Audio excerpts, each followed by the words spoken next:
வணக்கம் madam. Sir late ஆயிடுச்சு. ஒன்றும் பிரச்சனை இல்லை.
வருகை தந்துள்ள உயர் திரு ஏ. ஸ்வர்ணலதா அவர்கள், general manager, district industries centre Thoothukudi அவர்களையும், உயர் திரு ஏ. குமரேசன் அவர்கள், அசிஸ்டன்ட் டைரக்டர் அவர்களையும் வருக வருக என்று பள்ளியின் சார்பாக வரவேற்கின்றோம்.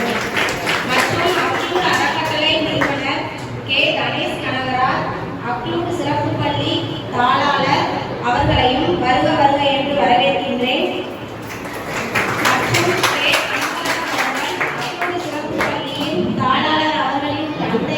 மற்றும் விஜயலட்சுமி கனகராஜ் தாயார் அவர்களையும் வருக வருக என்று வரவேற்கின்றேன். ஆசிரியர்களையும் மாணவர்களையும் பெற்றோர்களையும் வரவேற்கின்றேன்.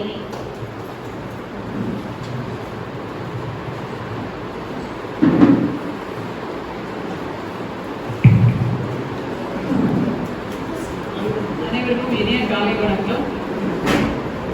உங்க எல்லாரையும் இங்க நாட்டிக்கத்தில் உங்களை எல்லாம் சந்திக்கிறதுல ரொம்ப மகிழ்ச்சி. என்னுடைய பெயர் ஸ்வர்ணலதா.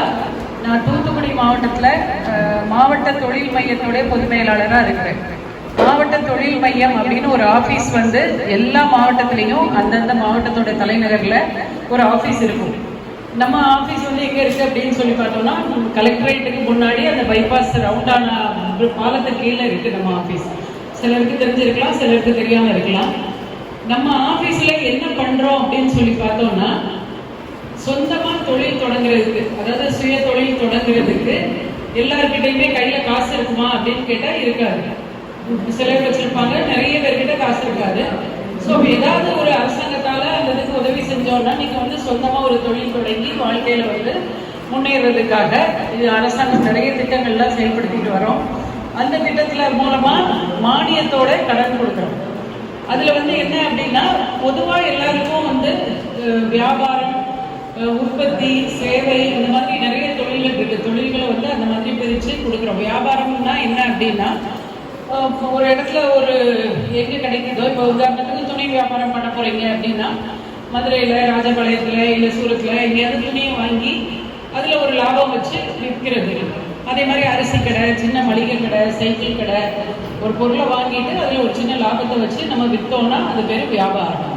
அதனால வியாபாரம் சம்மந்தப்பட்ட தொழில்களுக்கு மட்டும்னு சொல்லிட்டு ஒரு ஸ்கீம் இருக்கு.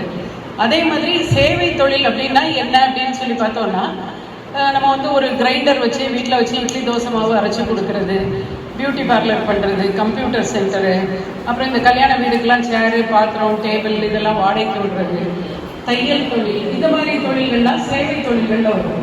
அதாவது ஆட்டோ ஓட்டுறது, நம்மக்கிட்ட ஒரு அதுக்குன்னு பொருள் இருக்கு, நம்ம வச்சிருக்க பொருளை உபயோகப்படுத்துறதுக்காக ஒருத்தங்க வந்து அது நம்மளோட யூஸ் பண்ணாங்கன்னா அதுக்கு காசு கொடுப்பாங்க இல்லையா. இப்போ ஜெராக்ஸ் மிஷின் நம்ம வச்சிருக்கோம், ஒரு ஆளுக்கு ஜெராக்ஸ் எடுக்கணும்னா அவர் நம்ம கிட்ட வந்து நம்ம மிஷினை யூஸ் பண்ணி ஜெராக்ஸ் எடுக்கிறாரு, ஒரு காப்பிக்கு ₹1 நம்ம வாங்குறோம். அந்த மாதிரி தொழில் வந்து சேவை தொழில். இப்போ வந்து ஒரு கேண்டீன் வச்சு நடத்துறது, இந்த மாதிரி மோட்டார் மெக்கானிக்கு, பைக்கு, கார்லாம் ரிப்பேர் பார்க்கக்கூடிய அந்த ஒர்க் ஷாப் எல்லாமே சேவை தொழில்கள் வரும். மூணாவதாக தொழில்கள்னு பார்த்தோம்னா உற்பத்தி தொழில். உற்பத்தி தொழில் அப்படிங்கிறது என்ன அப்படின்னா, ஒரு மூலப்பொருள் இருக்கும், ஒரு மிஷின் இருக்கும், அது வந்து வெளியில் வரும்போது இன்னொரு பொருளாக மாறி வரும், அதுதான் உற்பத்தி தொழில். இப்போ நம்ம வந்து சேர் டேபிள்லாம் செய்கிறாங்க அப்படின்னா, இப்போ மரமாக வாங்கி அதை மிஷினில் இழைச்சி அதை வந்து டேபிளோ சேரோ அது மாதிரி தயார் பண்ணுறாங்க. கடலை மிட்டாய் தயார் பண்ணுறாங்க, உப்பு உற்பத்தி, தீப்பெட்டி உற்பத்தி, இதெல்லாம் வந்து உற்பத்தி தொழில், மேனுஃபேக்சரிங் அப்படின்னு சொல்லுவோம். இந்த மாதிரி தொழில்கள் எல்லாத்துக்கும் குறைந்தபட்சம் வந்து ஒரு 50,000 ரூபாயிலிருந்து 5 கோடி வரைக்கும் கூட எங்ககிட்ட வந்து திட்டங்கள் இருக்குது, அரசுடைய திட்டங்கள் இருக்குது. அதுக்கு எல்லாத்துக்கும் மானியமும் உண்டு. மானியம்னா என்னன்னா, நம்ம திரும்ப கட்ட வேண்டாம். இப்போ முதல்ல சொன்ன ஒரு ஸ்கீம் சொன்ன இல்லையா, வியாபாரம், அந்த ஸ்கீம் பற்றி மட்டும் நான் கொஞ்சம் சொல்லிடுறேன். மீதி எல்லாமே வந்து என்னோட ஏடி வந்திருக்காங்க, குமரேசன் சார், அவர் வந்து டீட்டெயிலாக உங்களுக்கு சொல்லுவார். இப்போ வியாபாரம் சார்ந்த தொழில்கள் அப்படின்னு சொல்லி பார்த்தோம்னா அதில் வந்து ஒரு கண்டிஷன் இருக்குது. என்னென்னா 18 வயசு முடிஞ்சிருக்கணும், குறைந்தபட்சம் 8ஆவது வகுப்பு பாஸ் பண்ணியிருக்கணும் அப்படின்னு சொல்லியிருக்கு. வயசு வந்து அதிகமாக 55 வயசு வரைக்கும் இருக்கலாம். நீங்கள் வந்து வியாபாரம் பண்ணுறதுக்கு, இப்போ நான் ஜவுளி வியாபாரம் பண்ண போகிறேன், எனக்கு 1 லட்ச ரூபா லோன் வேணும் அப்படின்னு சொல்லி கேட்டிங்கன்னா, இந்த ஸ்கீம் படி முதல்ல ஒரு 5,000 ரூபா 5% நீங்கள் கட்டணும். அந்த 5%ம் உடல் ஊனமுற்றோர் அந்த மறுவாழ்வுத்துறையிலேருந்து அந்த 5% திரும்ப கொடுத்துருவாங்க. மீதி 95% வந்து பேங்க்லேருந்து லோனாக கொடுப்பாங்க. மொத்த திட்டத்துக்கு வந்து 25% மானியம், அதாவது 25,000 ரூபா உங்களுக்கு ஃப்ரீயாக கவர்மெண்ட் கொடுத்துருது. அப்போ முதல்ல உள்ள 5% வந்து மறுவாழ்வுத்துறையிலேருந்து கிடைச்சிடும், 25% நாங்கள் கொடுத்துருவோம், 30% வந்து ஃப்ரீயாக கிடைச்சிடும். மீதி 70% மட்டும் தான் திரும்ப பேங்க்கில் கட்டணும். 70,000 திரும்ப கட்டணும். திரும்ப கட்டுறதுக்கு வந்து குறைந்தபட்சம் 5 வருஷம், அதிகபட்சமாக 7 வருஷம் வரைக்கும் திரும்ப கட்டலாம். சரியா, இந்த ஸ்கீம் அதுதான். இதுக்கு வந்து இப்போ என்ன ஒரு அடிஷ்னலாக என்ன கொடுத்துருக்காங்கன்னா, உடல் ஊனமுற்றோருக்கு வந்து அந்த வயசு வரம்பு தளர்த்திருக்காங்க. 55 வயசு வரைக்கும் இல்லை, அதுக்கு மேலே கூட போட்டுக்கலாம். அதே மாதிரி இந்த மாதிரி குழந்தைகளுக்கு பாதுகாவலர்கள் இருப்பாங்க இல்லையா, மன வளர்ச்சி குறைந்த குழந்தைகளோட பாதுகாவலராக இருந்தால் அவங்க 8th பாஸ் பண்ணலனாலும் பரவாயில்ல, வயசு கண்டிஷனும் இல்லைன்னு சொல்லி ஒரு ரிலாக்ஸேஷனும் அரசு கொடுத்துருக்கு. ஸோ இந்த மாதிரி வியாபாரம் சார்ந்த தொழில்கள் செய்யும்போது அந்த திட்டங்களில் வந்து நீங்கள் வந்து பயன்படலாம். அதுக்கு வந்து நாங்கள் எல்லா அப்ளிகேஷனும் இலவசமாக எங்கள் ஆஃபீஸ்லேயே கம்ப்யூட்டர் ஃபைல் பண்ணிக்கிறோம். இன்டர்வியூ முடிச்சு நீங்கள் கேட்குற பேங்க்குக்கு அந்த அப்ளிகேஷனை நாங்கள் அனுப்பி பேங்க்கில் ஃபாலோ பண்ணி உங்களுக்கு லோன் வாங்கி தருவோம். நீங்கள் செய்ய வேண்டியதெல்லாம் தொழிலை நல்லபடியாக செஞ்சு உங்களோட வாழ்க்கை தரத்தை அடுத்த லெவலுக்கு கொண்டு போகணும். அதுக்காக தான் அரசாங்கம் வந்து நிறைய திட்டங்கள்லாம் செயல்பட்டு இருக்காங்க. அதே மாதிரி இன்னும் நிறைய பிஎம்இஜிபி, இன்னும் நிறைய ஸ்கீம்ஸ் எல்லாம் இருக்கு. சார் வந்து டீட்டெயிலாக சொல்லுவாங்க. மாவட்ட தொழில் மையம் மூலமாக இந்த கடன் திட்டங்கள் தவிர உங்களுக்கு வந்து தொழில் சம்பந்தமாக என்ன விதமான உதவிகள் வேணும்னாலும், இப்போ வந்து எனக்கு வந்து இந்த தொழிலுக்காக கரண்ட் வேணும், இபியில் டேட் பண்ணுறாங்க, இபி ஆஃபீஸில் நீங்கள் கொஞ்சம் பேசி வாங்கிட்டாங்கன்னா நாங்கள் வாங்கி தரோம். பஞ்சாயத்தில் பிளான் அப்ரூவல் வாங்கி தரணும், இல்லை வேறு ஏதாவது உங்களுக்கு வந்து அரசு துறைகள்லேருந்து என்ன உதவி வேணும்னாலும் மாவட்ட தொழில் மையம் வந்து உங்களுக்கு உதவி பண்ணுறோம். சார் பேசட்டும், பேசி முடிச்ச பிறகு நீங்கள் வந்து உங்களுக்கு என்னென்ன சந்தேகங்கள் இருக்கோ அதை கேளுங்க. சந்தேகங்களை நம்ம உடனே ஏற்படுத்துவதற்காக நன்றி.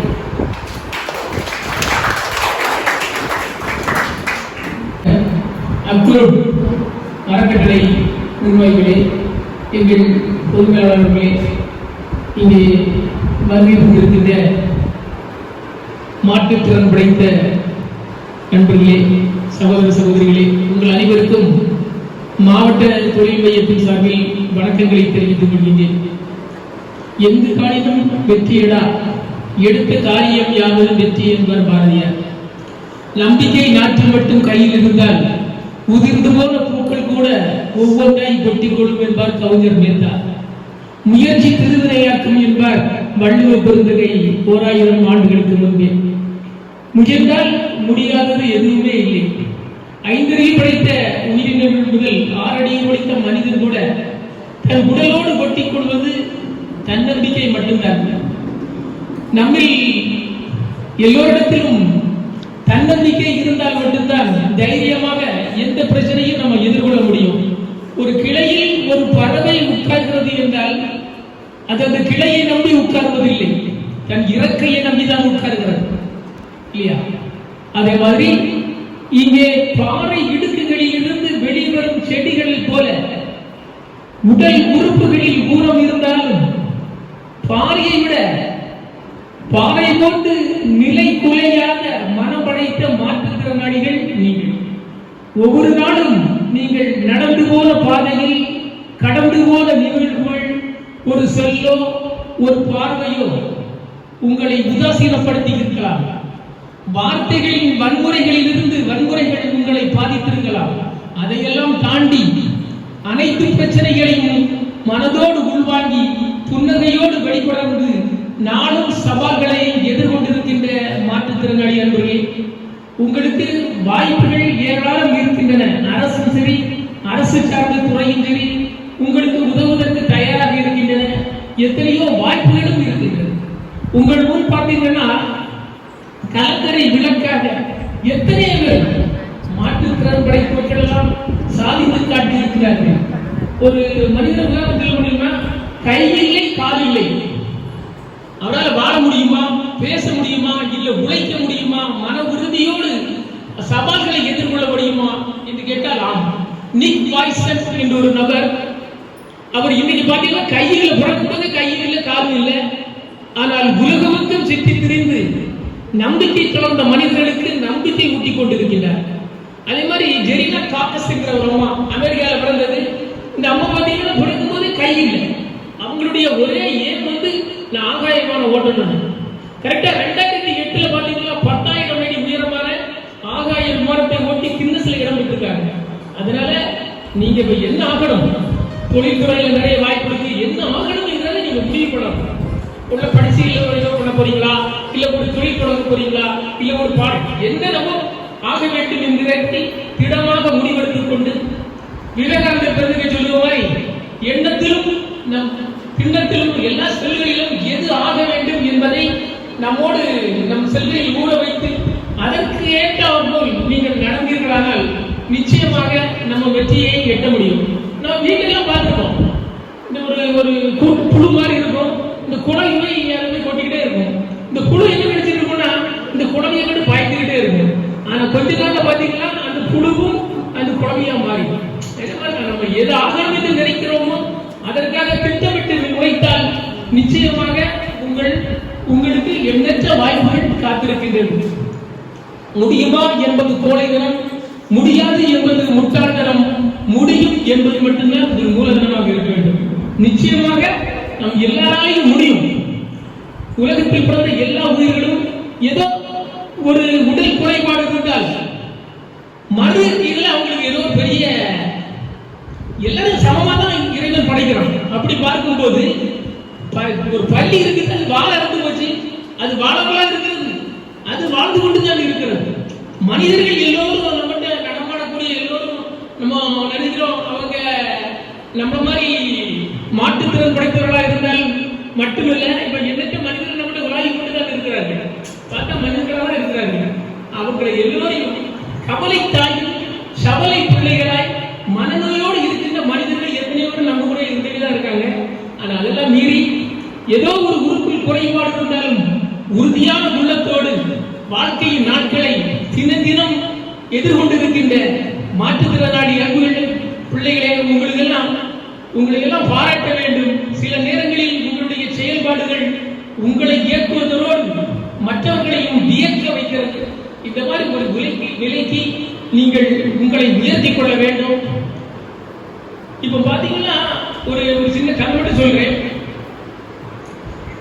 நம்ம மகாபாரதத்துல கிருஷ்ண பரமாத்மாவும் அர்ஜுனனும் ஒரு வழியில நடந்து போயிட்டே இருப்பாங்க. நடந்து போயிட்டு இருக்கும்போது ஒரு மனிதன், ஒரு ஏழை விவசாயி வழியில வந்துட்டு இருப்பான். வந்துட்டு அப்படி போய் யாசகம் கேட்பான். அப்போ வந்து என்ன பண்ணுவாங்கன்னா, அவருக்கு வந்து அர்ஜுனன் வந்து ஒரு 100 பொற்காச பைசா கொடுப்பாங்க. இவர் என்ன பண்ணாரு, அந்த 100 பொற்காசு வந்து வரக்கூடிய வழியில ஒரு திருடன் பறிச்சுட்டு போயிருவான். கொஞ்ச நாள் கழிச்சு மறுபடியும் 2 பேரும் போயிட்டே இருக்கும்போது மறுபடியும் இந்த விவசாயி வழியில வாரான். இவங்க 2 பேரும் பேசிக்கிட்டே போறாங்க. மறுபடியும் யாசகம் வரும்போது ஒரு பொற்காசு, அதாவது பெருசு காசு இல்லாம பெருசா ஒரு பொருளாதார பொருளை பரிசு வச்சுறாங்க. இதை மாதிரி நேரம் வாங்கிட்டு போய் அவங்க வீட்டுல பழைய காலத்துல உரி சொல்லுவாங்க, அந்த உரியில வீட்டுக்குள்ள வச்சிடறாரு. வீட்டமா என்ன பண்ணுது, அந்த உரியில அந்த பாத்திரம் இருக்கு. அந்த காலத்துல தண்ணி உரம் எடுத்து தண்ணி உரம் போவாங்க. அதை எடுத்துட்டு போய் தண்ணி உரம் போயிட்டாங்க. அதுல இருக்கக்கூடிய பொற்குவியல் அப்படியே ஆத்துல விழுந்து வச்சு அவங்க தண்ணி எடுத்துட்டு வராங்க. அந்த விவசாயி வீட்டுக்கு வரா, வந்து சத்தம் போடுறாங்க, என்ன நான் வந்து பொறுப்பு எங்க வச்சிருந்தேன், பொறுப்பிலேயே நான் எப்படி ஆத்துல கொடுத்து வச்சுட்டேன்னு சத்தம் போடுறேன்.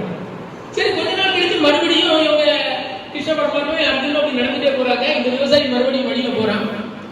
போகும்போது கிருஷ்ண பரமாத்மா சொல்றாரு, அவங்க தெரியுமா, இவருக்கு 2 காசு மட்டும் பரிசு கொடு அப்படின்னு சொல்றாரு. உடனே 2 காசு மட்டும் பைசா கொடுக்குறாங்க. இந்த 2 காசையும் கொண்டு அவர் போகும்போது ஒரு செம்படம் 2 மீனை விட்டுட்டே இருக்காங்க. அந்த மீனை பாத்தீங்கன்னா 2 உயிரோட இருக்கு. அப்படி ஒரு உள்ளத்துல ஒரு எண்ணம் தோணுது, நம்ம வந்து இந்த 2 மீனையும் வாங்கி இதை வந்து கடல்ல ஏதாவது விட்டுட்டு அந்த உயிரினத்தை பாதுகாத்த ஒரு புண்ணியமாக நமக்கு கிடைக்குமே சொல்லிட்டு 2 காசையும் கொடுத்து அந்த மீனை வாங்குறாங்க. மீனை வாங்கிட்டு ஒரு மீனை தண்ணியில விட்டுவார். அடுத்த மீன் பார்த்தா துடிச்சுட்டே இருக்கு. அது தொண்டையை குழம்பு வாயை குழம்பு பார்க்கும்போது அன்னைக்கு ஆத்துல இருந்து அந்த பொற்காசு, அந்த பொற்குவியல் வந்து அந்த தொண்டையில் இருக்கு. அதை எடுத்தேன். அப்ப பார்த்து அந்த கடவுளோட திருடன் பக்கத்துல வந்துட்டான். அர்ஜுனனும் கிருஷ்ணனும் பேசிட்டு போறாங்க. டபாக்கு திருடனையும் பிடிச்சிட்டாங்க. அப்ப அவர் கேட்கிறாரு, அர்ஜுனன் வந்து கிருஷ்ண பரமாத்மா கேட்கிறாரு, ஏன் இந்த மாதிரி எல்லாம் நிகழ்கிறது அப்படின்னு கேட்கிறாரு. அப்ப அவர் சொல்றாரு, ஃபர்ஸ்ட்ல வந்து நான் 100 பொற்காசுல கொடுப்பேன். அந்த விவசாயி வந்து தனக்கு மட்டுமே சொந்தம். இதை வந்து நம்ம வீட்டுல போய் பெரிய மாளிகை கூட கோபுரம் கட்டலாம் நினைச்சான். அதனால அது பிரயோஜனப்படாம போச்சு. 2வது ஒரு பொற்குவியல் கொடுத்தது வந்து வீட்டுல வந்து யாருக்குமே பயப்படாம பரடியை கொண்டு வச்சுட்டாரு. அதனால அதுவும் பயன்படாம போச்சு.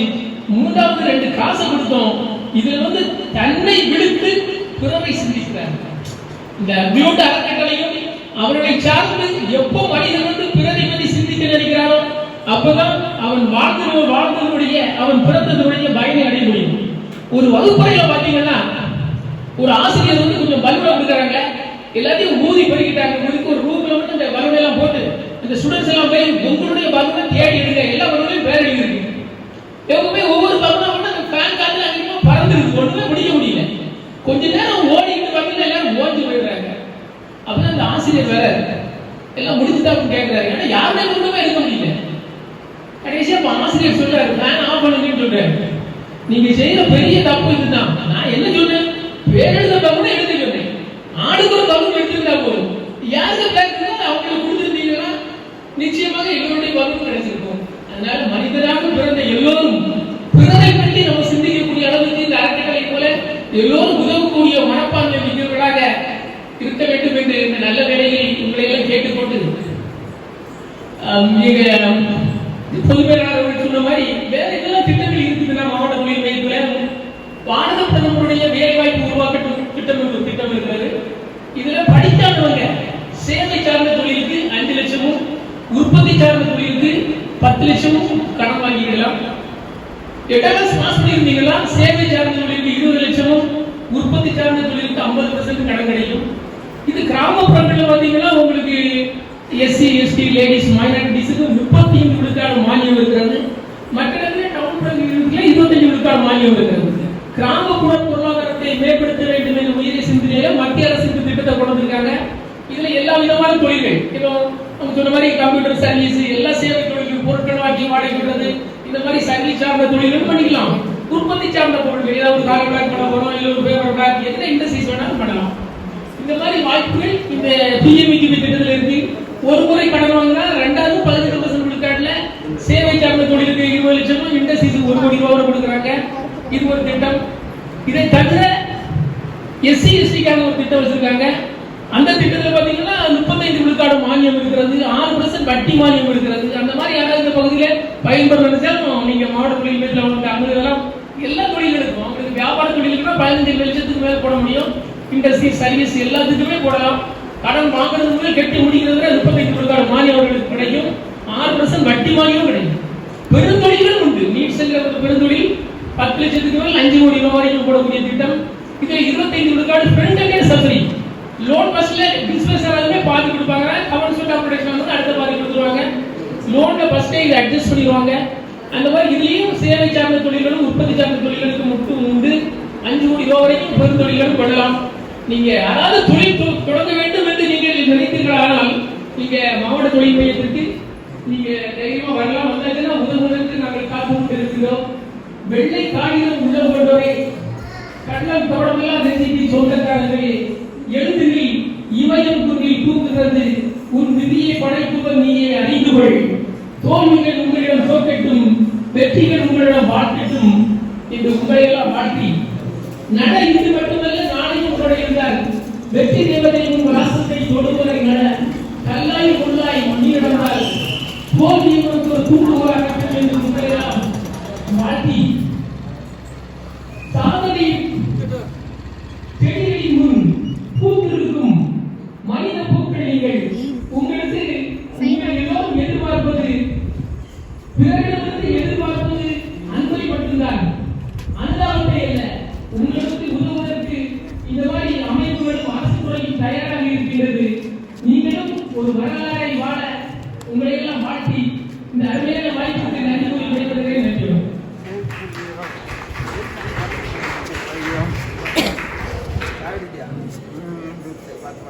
நீ வாங்க, முடிஞ்சிடும் நீங்க 2 பேரும் வர்றதுக்குள்ளற.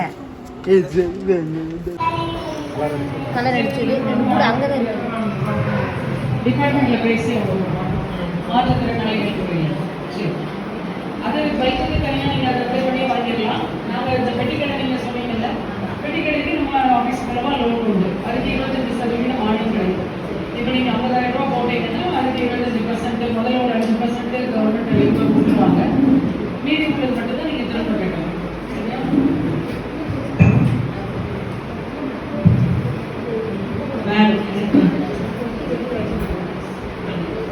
வந்து டெய்லரிங் நல்லா தெரியுங்க. நான் ரொம்ப வருஷமா அதை பார்த்துருக்கேன். இப்போ வந்து சொந்தமாக மிஷின் போட்டு ஒரு சின்னதாக பண்ணலாம்னு நினைக்கிறேன். அதுக்காக பணம் தேவைப்படும். எனக்கு ஒரே பையன் தான் இவன் யூபிஎஸ்சியில் படிக்கிறது.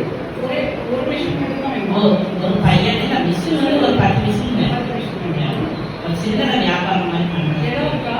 இடம் இல்லை, வாடகை தான் வீடு கடந்து சொந்தமாக வீடு தான் இருக்குது. நீங்க வந்து துணி எங்களுக்கு வாங்கி ஆமாம், அவங்க வந்து துணி தரேன், கட் பண்ணி தரேன், நீங்கள் டெய்லர் மட்டும் சேர்த்து தைச்சு தாங்க அப்படின்னாங்க. ஆமாம், அந்த மிஷின் வேணும். மிஷினுக்கு மட்டும் கொட்டேஷன் வாங்குவோம். ஆமாம், கொட்டேஷன் கொட்டேஷன் யூபிசிபி அவங்களுக்கு ஒரு கொட்டேஷன் கொட்டேஷன் வாங்கிட்டு உங்களோட ஆதார் கார்டு, ஃபோட்டோ, பையனோட அடையாள அட்டை இதெல்லாம் எடுத்துட்டு ஆஃபீஸ்க்குள்ள வரணும். வந்தீங்கன்னா நாங்கள் அங்கேயே ஃபில் பண்ணி கொடுத்துருவோம். பையனுக்கு ஃபோட்டோ இதெல்லாம் நீங்கள் மட்டும் வந்தாங்க உங்களுக்கு ஃபில் பண்ணி நாங்கள் கொடுத்து பேங்க் அனுப்பிச்சுடுவோம். என்னோட ஆதார் கார்டு, அவனோட ஐடி கார்டு, உங்களோட photo, Aadhaar card, ration card, quotation. என்ன தொழில் பண்ண போறீங்க? தையல் மிஷின் வாங்கணும்ன்றீங்களா? தையல் மிஷின் எங்கே வாங்குவீங்க? நான் இப்போ ஒரு 2 மிஷின் வாங்கினது திருப்பூர்ல வாங்கியிருக்கேன். சரி, எங்க கோயில்பட்டியில் வாங்கலாமான்னு நினைச்சேன். கோயில்பட்டியில் அந்த கடையில் போய் பார்த்து உங்க பேரை போட்டு கொட்டேஷன் கரெக்டாக வாங்கி கொண்டுறோம். அவங்க மிஷின் வாங்காம தருவாங்களா? ஆமாம், அதுதான் கொட்டேஷன் தருவாங்களா? கொட்டேஷன்ங்கிறது அதாம்மா, வெளியே வந்து தான் மிஷின் வாங்க. சரி சரி, கொட்டேஷன்ங்கிறது முதல்ல சரி வாங்கி சொல்லுவாங்க. எந்த பேங்க்ல போட்டு வச்சிருக்கீங்க? ஸ்டேட் பேங்க்ல 2 பேருக்கு ஜாயின் ஆகுது. டிஎம்டில எனக்கு போட்டு டிஎம்டில அமௌண்ட் எவ்வளோ? 10 மிஷின் தானே? ஆமாம், 10 மிஷின் தான். அது ஒன்றும் பிரச்சனை இல்லை. ஸ்டேட் பேங்க் சரி சரி சரி. வேற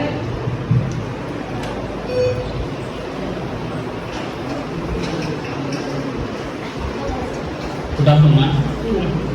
இப்போ வந்து 50% அவங்க சொல்லுவோம். அது அதில் 25% மானியத்தில் கிடைக்கும். இது உள்ள 25% நம்ம இன்ட்ரெஸ்ட் கிடைக்கும். ஆமாம், வட்டியோட தான் கட்டணும். இன்ட்ரெஸ்ட் எல்லாத்துக்கும் நார்மல் இன்ட்ரெஸ்ட்டாக இல்லை செப்பரேட்டாக எவ்வளோ இன்ட்ரெஸ்ட் கம்மியாக இருக்குது? இல்லை, வட்டி வந்து எல்லாத்துக்கும் காமனாக இருக்கும். காமனாக இருக்கும். அது பேங்க் டு பேங்க் மாறும், ஒவ்வொரு பேங்க்கும் போடுறது.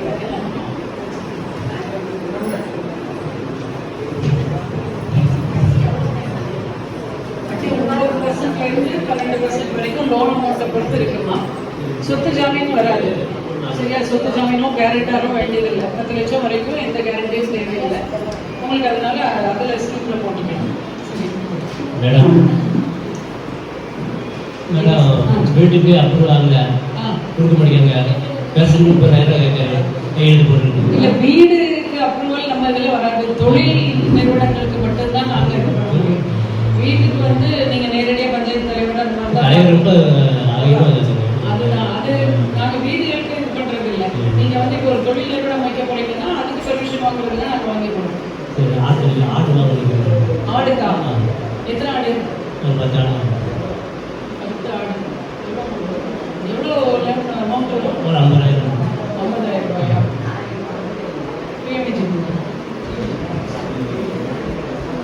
உங்களுக்கு மற்றதெல்லாம் இருக்கா? ஆதார் கார்டு, ஃபோட்டோ, இது அடையாள அட்டை எல்லாம் இருக்கு. எந்த பேங்க்கு? பாண்டியந்திரா பேங்க்.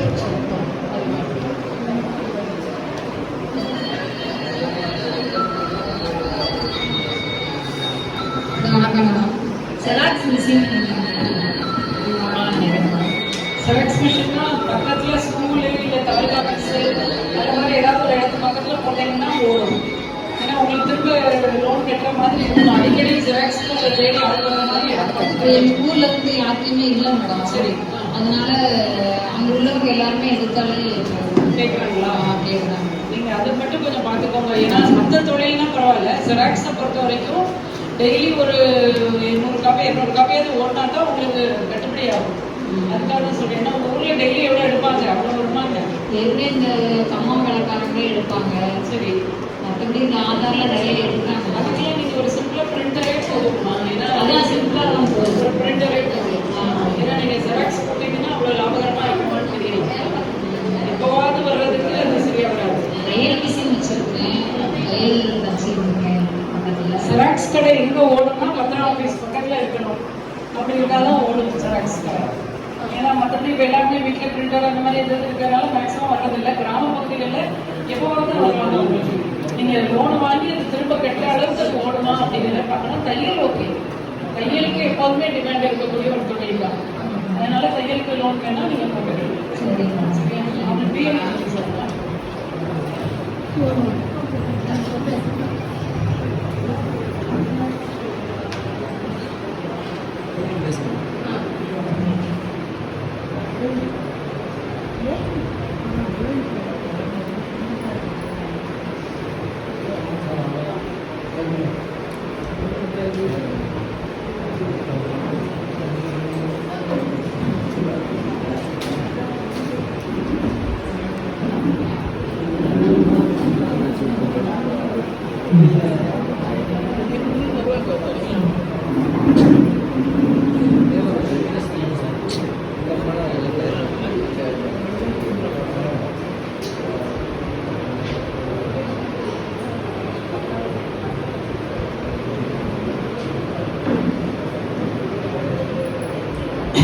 மேடம், சொல்லுங்க. நாங்க சின்ன கிராமத்துல தான் இருக்கிறோம். அதனால எந்த இடமும் எங்களுக்கு வயசாயிட்டு ஆட்டு லோன் கொடுத்தா ஆடுவாங்க பார்த்துக்கணும். அதாம்மா, ஆட்டு லோனுக்கு வந்து பாரத பிரதமர் வேலைவாய்ப்பு உருவாக்கும் திட்டம்னு ஒரு ஸ்கீம் இருக்கு.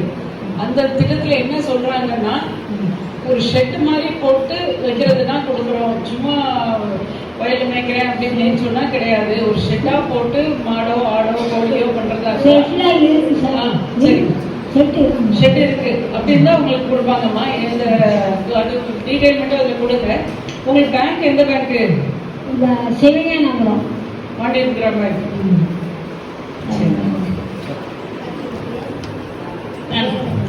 என்னோட வீட்டுக்கார் கார்பெண்டர், அவருக்கு சொந்த தொழிற்சாலைக்கு லோன் எவ்வளவு வரும்? ஒரு கடை மாதிரி கட்ட மாதிரி வச்சு ஒர்க் பண்ணுறது. மிஷின் மரம் வாங்கி மிக்ஸி இந்த மாதிரி அதான் இழப்பு மிஷினு ட்ரில்லிங்கு அதுதான் எப்படி இருக்கா? கூலி வேலை தான் பார்த்துட்டு இருக்காங்க. மிஷின் இருக்குன்னா லோன் கொடுப்பாங்க. சரி. அந்த மிஷின்லாம் புதுசாக வாங்குறதுக்கு கண்டிப்பாக லோன் கொடுப்பாங்க. அமௌண்ட் எவ்வளோ நீங்க அந்த கொட்டேஷன் பண்ணிடுவாங்க, எவ்வளோ அமௌண்ட் கொட்டேஷன் இருக்கோ அந்த அமௌண்ட்டுக்கு லோன் கொடுப்பாங்க. சரியா? உங்களுக்கு என்னென்ன மிஷின் வேணுமோ அதுக்குள்ள கொட்டேஷன். சரிங்க.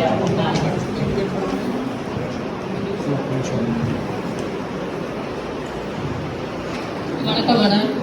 நாங்கள் வந்து திசைத்தொழில் மாதிரி படிக்கிறோம். பேரந்தாய் இது கால் பண்ணி கேட்டு இதெல்லாம் செஞ்சுட்டு இருக்கோம். தம்பி இப்போ வந்து பாலிடெக்னிக் முடிச்சுட்டு எங்கள் பிஸ்னஸ் தான் பார்த்துட்டு இருக்காங்க. எக்ஸ்டர் பார்த்துட்டு அதை வேற வந்து வேற விஷயம் இருக்கு ஏதாவது அதுக்கு PMFME ஒரு ஸ்கீம் இருக்கு. அதாவது உணவுப் பொருள் உற்பத்திக்காக அதுக்குன்னே ஸ்பெஷலா உள்ள ஒரு ஸ்கீம். அதுல வந்து தப்பளம், ஊறுகாய், வத்தல், வடகம், நீங்க சொல்ற மாதிரி மிட்டாய் வகைகள், கடலை மிட்டாய், கேக்கு, பண்ணு, பிஸ்கெட்டு, சேமியா, இந்த மாதிரி உணவுப் பொருள் சம்பந்தப்பட்ட எந்த தொழில்னாலும் PMFME ஒரு ஸ்கீம் இருக்கு.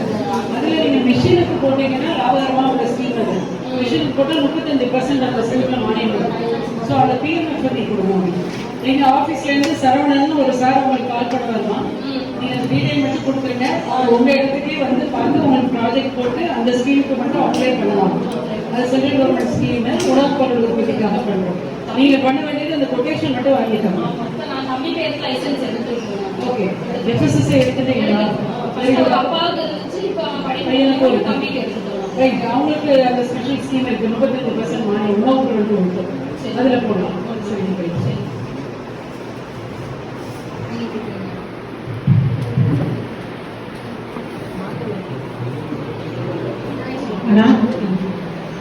மாட்டு லோன் கொடுத்தா போதுமா? ஆடு மாடு எல்லாத்துக்கும் அதுதான். அதாவது என்னன்னா ஒரே ஒரு மாடு மட்டும் வீட்டு செலவுக்கு அப்படின்னா இந்த ஸ்கீம்ல கிடையாது. நீங்க அது ஒரு பண்ணையா வச்சு செய்ய போறீங்கன்னா பண்ணையா வச்சு செய்யணும். வெறுமே ஒரே ஒரு மாடு கொடுங்கன்னா இந்த ஸ்கீம்ல இல்லை. சரி. மாடு கோழி எல்லாமே அப்படிதான். ஒரு பண்ணையை வச்சு அதனால உற்பத்தி பண்ற மாதிரி இருந்ததுன்னா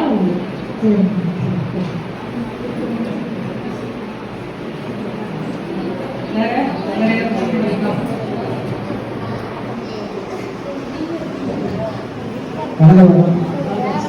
என் மகனுக்கு தையல் தெரியும். தையல் மிஷின் போட்டு பக்கத்துலேயே கொஞ்சம் கூலி கடை மாதிரி வைக்கலாம்னு பார்க்குறேன். அது எவ்வளோ கொடுப்பீங்க? ஒரே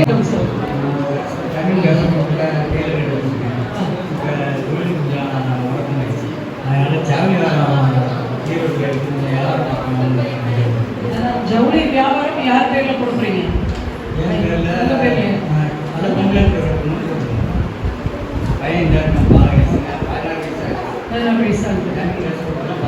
இல்ல உங்களுக்கு அவருக்கு உங்க பேர்ல தான் போட போறீங்க. சரி. உங்களுக்கு ஒரு UAGP அது டீடைல்ஸ் சொல்லுவாங்க. நான் அப்புறம் உங்களுக்கு பேர் சொல்லிடுறேன். நீங்க அவ்வளவு தூரம் வர முடியலன்னா புரிய படி கொடுங்க. எப்படி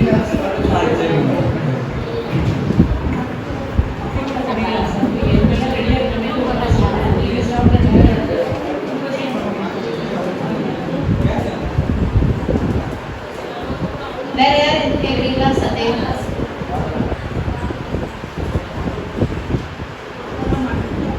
அதாவது செகண்ட் டைம் நான் வந்து மணி அப்ளை பண்ணிக்கலாம்.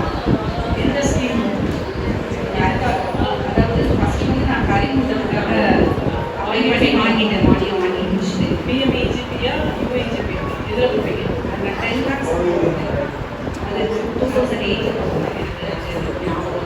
இது செகண்ட் டைம் நான் வந்து அப்ளை பண்ணலாம். அது PMEGP ஸ்கீமா இருந்தால் செகண்ட் டைம் போடலாம். அதுக்கு வந்து முதல் தடவை உங்களுக்கு வந்து கிராம கவர்மெண்ட் 35% மானியம் கொடுத்துருப்பாங்க. இப்போ வந்து 15%. ரெண்டாவது நாள் ஃபர்ஸ்ட் டைம் மட்டும் 35%, செகண்ட் டைம்ல 15%. இந்த டேபிள் சேர் பார்க்கணும்னு சொன்னீங்க. ஆக்சுவலி நம்ம கல்யாணம் பண்ண ஆட் பண்ண போகிறோம்னு சொன்னாங்க. இப்போ அது வந்து டேபிள் சேர் பாத்திரம் எல்லாம் நான் வந்து வாடகைக்கு எடுத்து உள்ள கொடுக்குற மாதிரி அதனால இப்போ நான் 20 லட்சம் வரைக்கும் 25% மானியம் அந்த ஸ்கீம்ல போடலாம். சரியா? அது போட்டு 8 மட்டும் பாஸ் பண்ணியிருக்காங்களா? அப்போ PMEGP தான் போடுறாங்க.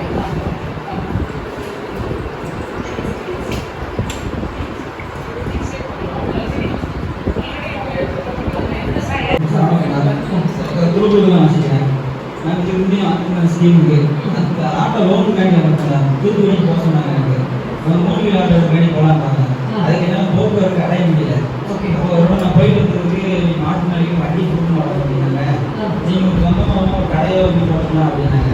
நான் அவரோட அழைச்சி பார்த்தேன். அந்த பயம் மழை முடியலன்னு நான் செக் பண்ணிட்டேன். ஆனால் ஐடியா பண்ணலாம் வெட்டிகளை தான் போட முடியுங்க. அதுவும் ட்ரை பண்ண முடியுமா? இல்லை இப்போ வெட்டிங்கன்னா ஓகேவா உங்களுக்கு?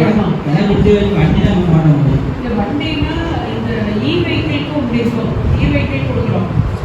அந்த ரெகுலர் ஆட்டோனா உங்களுக்கு லைசன்ஸ் பேட்ச் கொடுக்க மாட்டாங்க இல்லையா? லைசன்ஸ் ஆல்ரெடி நான் வச்சிருக்கேன். லைசன்ஸ் பேட்ச் இருந்து ரெகுலர் ஆட்டோனா போடலாம். அப்படி விட்டே இருக்கேன். பேட்ச் போட்டு வச்சிருக்கீங்களா? பேட்சில் லைட் தான் வச்சிருக்கேன்.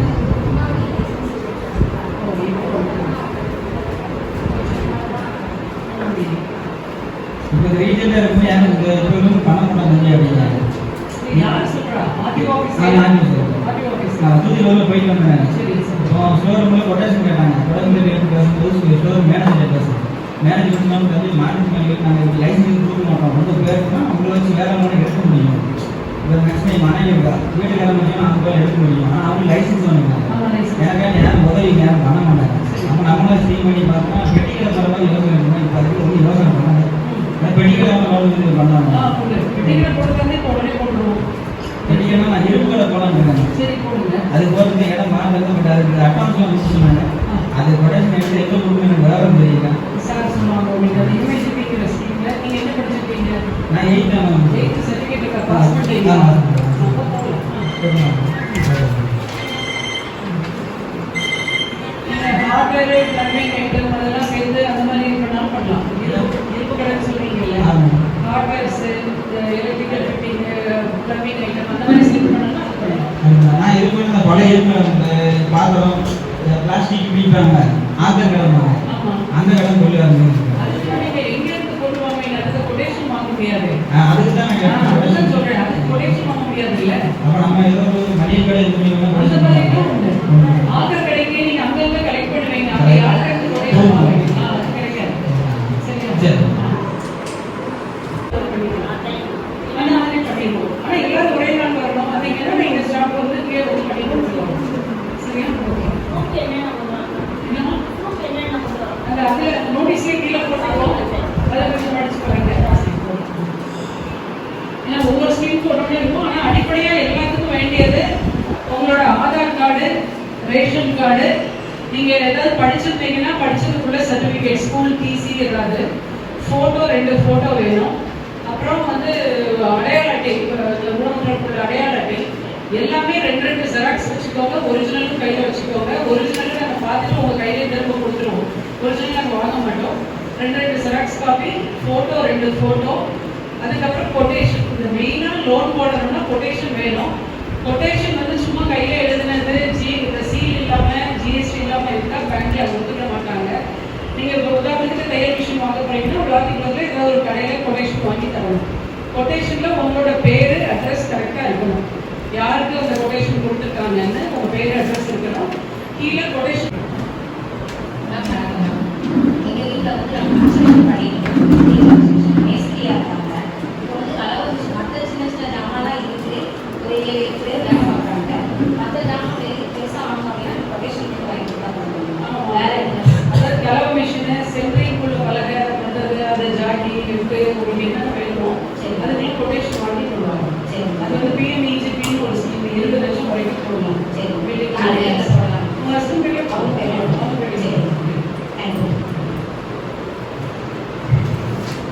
இப்போ நம்ம ஸ்கூலில் வந்து கேண்டீன் வயதில் அப்புறம் அலுவலகத்துக்கு பெயிண்ட் பண்ணிட்டு இருக்கோம். அடுத்தது வந்து சாம்பிராணி அந்த மாதிரி பண்ணுறதுக்கு சார்கிட்ட சொல்லியிருக்கேன். இந்த பூஜை பொருட்கள் தயாரித்தல்னு சொல்லிட்டு நீட்ஸ்னு ஒரு ஸ்கீமில் போட சொல்லியிருக்கோம். அது நீட்ஸில் வந்து நம்மளுக்கு ப்ரையாரிட்டி இருக்குது. டிஃப்ரெண்ட் பேமெண்ட்டுக்கு அது மட்டும் கொடுத்துட்டாங்க. அதனால முதல்ல அதை பண்ணிடுவோம்.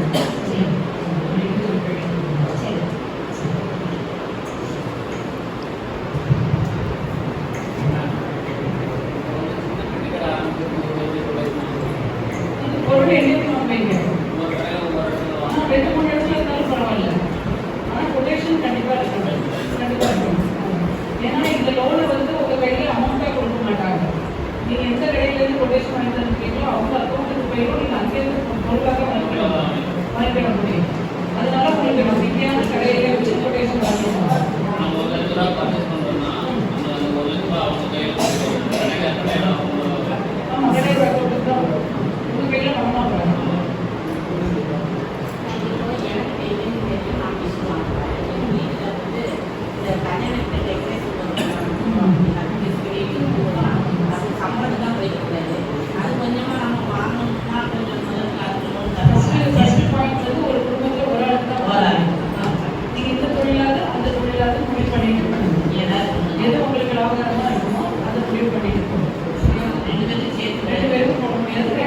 ரெண்டையும் கம்பைன் பண்ண முடியாது. டெய்லரிங் போட்டால் டெய்லரிங், பாடிக்கு வந்து டெக்கரேஷன் போட்டால் டெக்கரேஷன்.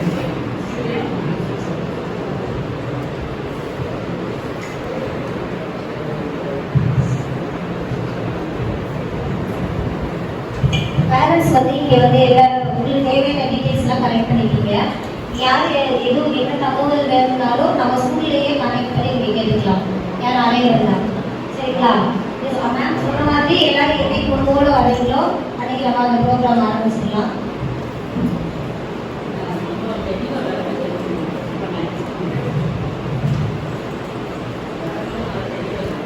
இந்த ஆடு மாடுக்கு வாங்குறதா இருந்தால் உங்களோட இடத்து பக்கத்தில் கால்நடை மருத்துவமனை இருக்கும். Government veterinary hospital, government doctor கிட்டேருந்து தான் வாங்கணும் கொட்டேஷன்.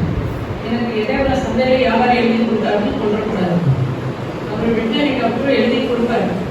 இந்த ஆடுக்கு இவ்வளோ ரேட்டு கொண்டு வந்தாருன்னா இவ்வளோ வந்து கூட ஒரு ஸ்கீம் போட்டு தருவார். அது கண்டிப்பாக வேணும். சரி,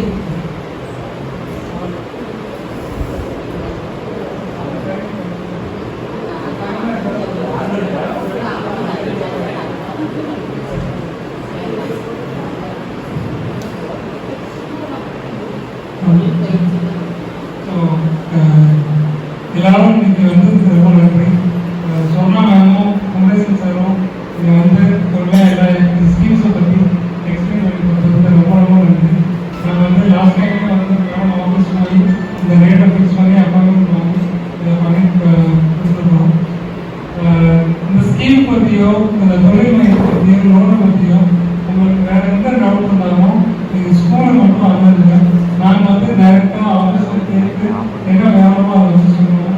நீங்கள் அலைய தேவையில்லை. வேறு எந்த டிபார்ட்மெண்ட் இருந்தாலும் சரி, மாநிலத்தில் இருக்கட்டும் இல்லை சார் டிரான்ஸ்போர்ட் கேட்டீங்க, டிரான்ஸ்போர்ட் நாங்கள் டிபார்ட்மெண்ட்லாம் ஓரளவு தெரிஞ்சு வச்சுருக்கோம். அவங்களை கேட்டு என்னென்ன தேவையோ அதை வந்து நாங்கள் கண்டிப்பாக அவங்களுக்கு சொல்லுவோம். எல்லாரும் வந்ததுக்கு ரொம்ப ரொம்ப நன்றி. ஒன்ஸ் அகைன் சொல்லுவோம் கமலேசன் சார் ரொம்ப நன்றி. எங்கள் ஸ்கூலோட டீமுக்கு வந்து ஒரு பெரிய பாராட்டு கொடுத்தோம். இது ஃபுல்லாகவே அவங்க தான் ஆர்கனைஸ் பண்ணியிருக்காங்க. டீச்சர்ஸு எல்லா டீம் மெம்பர்ஸ் ஸ்டாஃப் இதெல்லாம் பண்ணியிருக்காங்க. அது ரொம்ப தேங்க்யூ.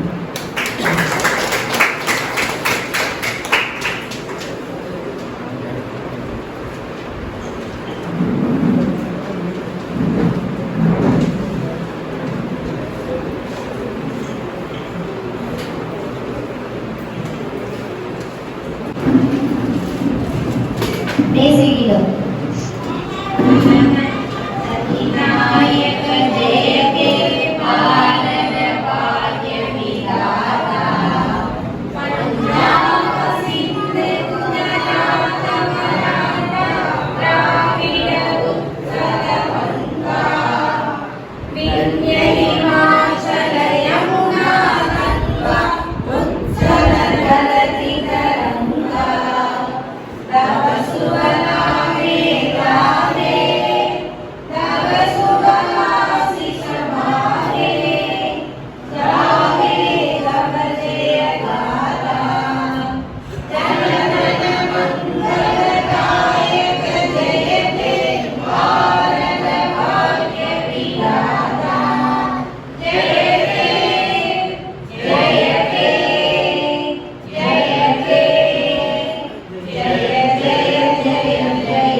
லாஸ்ட் 2 years before 500 கொடுக்கும். இந்த வருஷம் ஒரு 750 அது சும்மா பண்ணோம் அப்படின்னு போட்டோ நம்பர் இல்லை. நம்ம இ மார்க்கெட்டிங்கில் கூட